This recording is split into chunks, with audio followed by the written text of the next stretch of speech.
What's up, you guys? This is petplatypus here, and it's time to talk about the final season of Avatar: The Last Airbender for Avatar Month in celebration of the 10th year anniversary of Avatar: The Last Airbender, which started in 2005. This is Book 3, Fire, and there is just a shit ton to talk about, so I don't know how long the video is going to be. I'm not going to be able to get to everything, but to start things off, I'll focus on the characters. To start things off with the characters, I'm going to talk about Katara, because I haven't really talked about Katara too much, and the reason for that is there's not really a lot to talk about. In the first couple seasons, she has a few standout moments, the whole jealousy thing with Aang, learning waterbending so quickly and kind of stuff like that, but for the most part, she's a pretty fucking perfect human being who's very on top of things, very intelligent, very mature, very motherly, and yeah, there's really not a lot to talk about for her as a character until this season, where we see why she's so motherly and how it can get kind of annoying when she's so motherly, and her darker side, and what she's willing to do with waterbending, when you push it to its limit, and what she's unwilling to do with waterbending, with, the whole bloodbending thing. Just very interesting, just really good lines from her as a character, especially the Southern Raiders is just an amazing episode, but when she has lines like, "You didn't love our mother as much as I did," when she's talking to Sokka, that's so heavy. And, when Zuko says she's a brave woman, and the way she says, "I know," that's just wonderful. And when she bloodbends the guy that's not even the guy who killed her mom, just a guy that she assumes is, and she just bloodbends him without a hint of hesitation, and when she stops the rain and everything, it's awesome. I love how she doesn't forgive the guy. I think that was great. She has a little bit of development with Zuko. She even shows her dark side to Zuko when he joins the group, which I thought was really cool. Saying she'll pretty much saying, "I will kill you if you lean towards the dark side." Bum bum bum bum ba-da. Okay, I'm gonna stop. But if you lean towards the dark side one more time, I will end your entire existence. Is basically what she said to Zuko, and I thought that was really cool.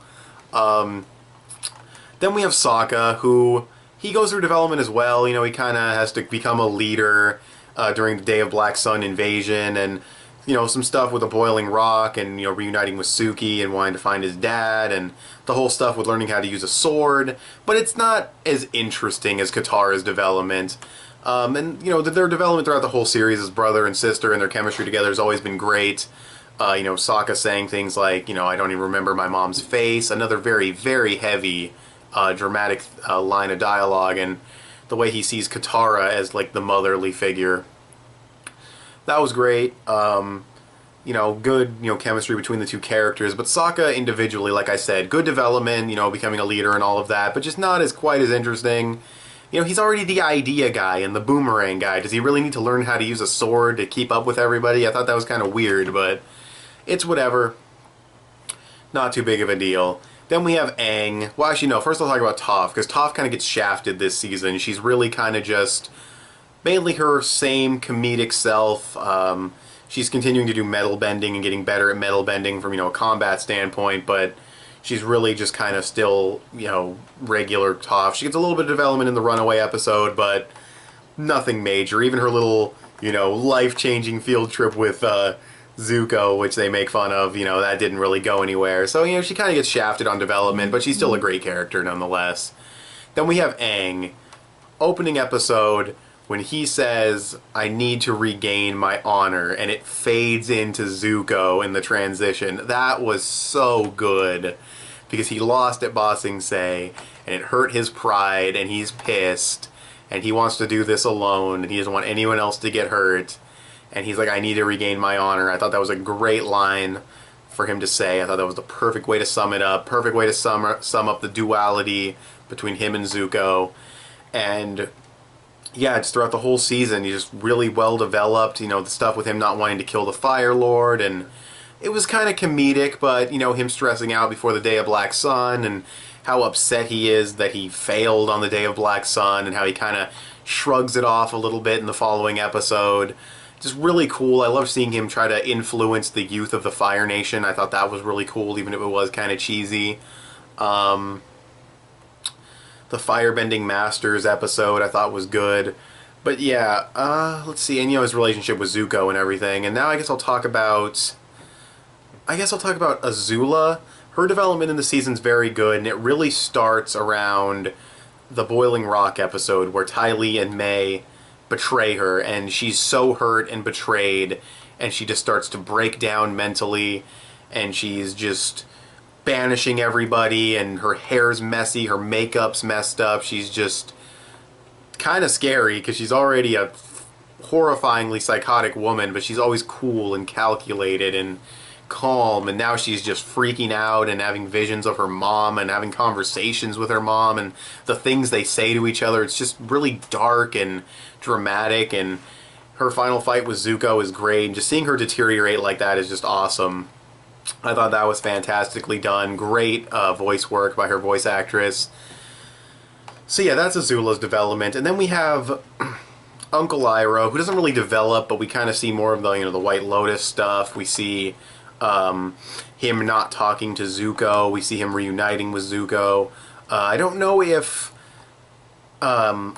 they had him stay quiet in the first few episodes because of the previous voice actor dying and having to replace him, or if they did it just as part of the story. Excuse me. But it worked perfectly. It was so well done, and I always tear up whenever I watch the scene where Zuko apologizes to him, and he's just like, oh, I was never mad at you, I was just sad, and it's just, oh, fuck, it's so good. And, yeah, and then I guess Zuko, again, one of the best developed characters, feeling regret over what he did. Is this really what I wanted? Is this really my destiny? Do I shape my own destiny? Do I help the Avatar? Learning that Avatar Roku was one of his great-grandfathers. I believe great-grandfather, but no, that doesn't really matter. Or maybe it was great-great, I don't know, it's whatever.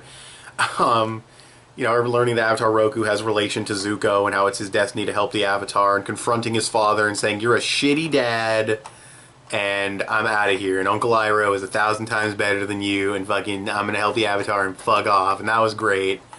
But yeah, just, also I didn't mention, the guy who replaced Mako as Uncle Iroh, he does a great job. He sounds a little bit different, but he still does a fantastic job as the character. But yeah, that's all the major characters, and that's all their character development and characterization. If I was to judge the characterization and development of each character in this season, I'd probably give them, honestly, a solid 10 out of 10. I think everyone developed very well.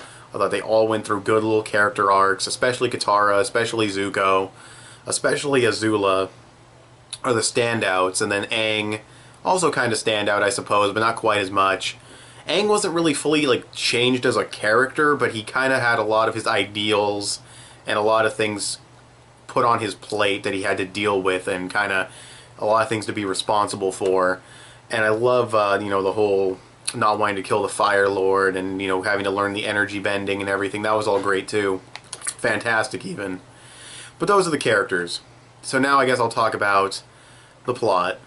For the plot of this season, there's too much to talk about, honestly. I mean, there's fucking Sparky Boom Man, there's the Day of Black Sun, there's Sozin's Comet, there's Avatar Roku's backstory, there's the Boiling Rock, there's fucking so much in this season. In season 2 I'm like, yeah, the bossing say conspiracies and hiding everything and how shady they are. That was all really cool.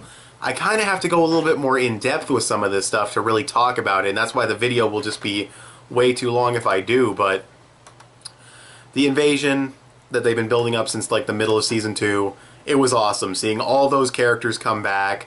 Haru, his dad, the inventor guy and his paraplegic son, the wrestler wannabe, dudes from the Earth Rumble tournament with the Toph episode, the Boulder and all of them. There we go. I was trying to think of their names. I didn't think of all their names, obviously, but the Boulder. Then you have a few of the Freedom Fighters there, and the Swamp Benders, and a bunch of Water Nation soldiers. Really, really cool. Sokka invents submarines. That was fantastic. The invasion is a well-executed plan. Appa in armor is just so fucking sexy, it hurts. Let's see. That's really all there is to the Black Sun episodes that I really want to mention. Like I said, the Southern Raiders trying to find the person who killed her mother. That was great. Great flashbacks in that episode. But Sozin's Comet is just like the best. Like, I don't even really call it a single episode. It's 4 episodes altogether, but it is the best part of the entire series by far. I mean, it just has the best action, the best animation, the best pacing, the best of Aang as an avatar. It's just fantastic. Azula, that's where all of Azula's character development comes in. Zuko versus Azula, where all the sound effects and everything are very quiet and very muted, but you still hear them faintly while there's this very calm and sad, kind of, somber music playing. Maybe not even somber is not the right word. I'd probably have to hear the soundtrack again, but it's just very, very cool, very well done depiction of the fight.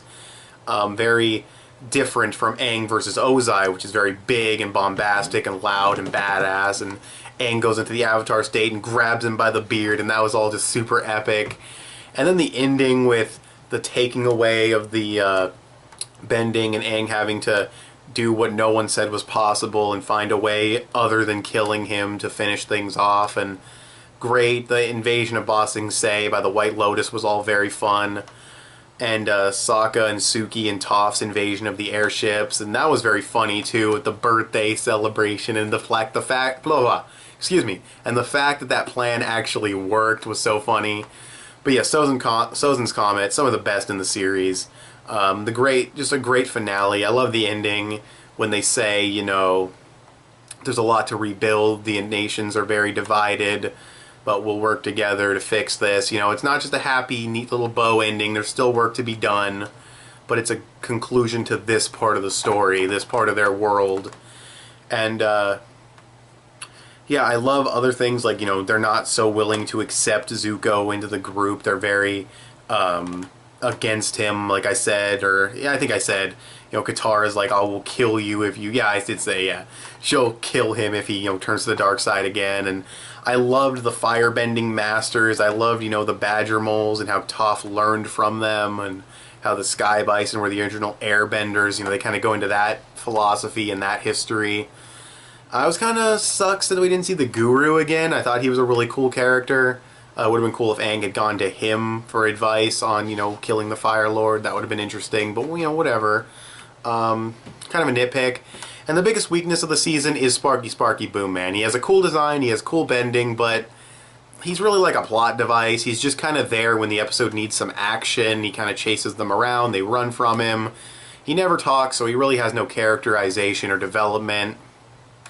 He's kind of just cool, but he's the weak link of the season, and if he's the weakest part of the season, you have a damn good season on your hands. Which I guess brings us to the technicals. Animation, the best in the series. Most of the season is pretty standard Avatar animation, which is still very, very, very, very good. But then you have the finale, which just looks mind-blowingly well animated. It just looks incredible. And then you have the pacing, which was very well paced, and the story progression. From episode to episode, there was a decent amount of progression. They're trying to stick to their schedule, waiting for the Black Sun to happen, and then they wait for the comet and everything. It's well paced between episodes, and things are happening. None of the episodes feel completely pointless or anything. There's something in each one, for the most part. The Painted Lady one is a little less, that one's a little less plot heavy, but whatever. But yeah, that's pretty much everything I gotta say about that. So, with the technicals out of the way, I'd probably give this season I was about to say 7. Whoa. 7, hold on, slap myself. A 9.8 out of 10.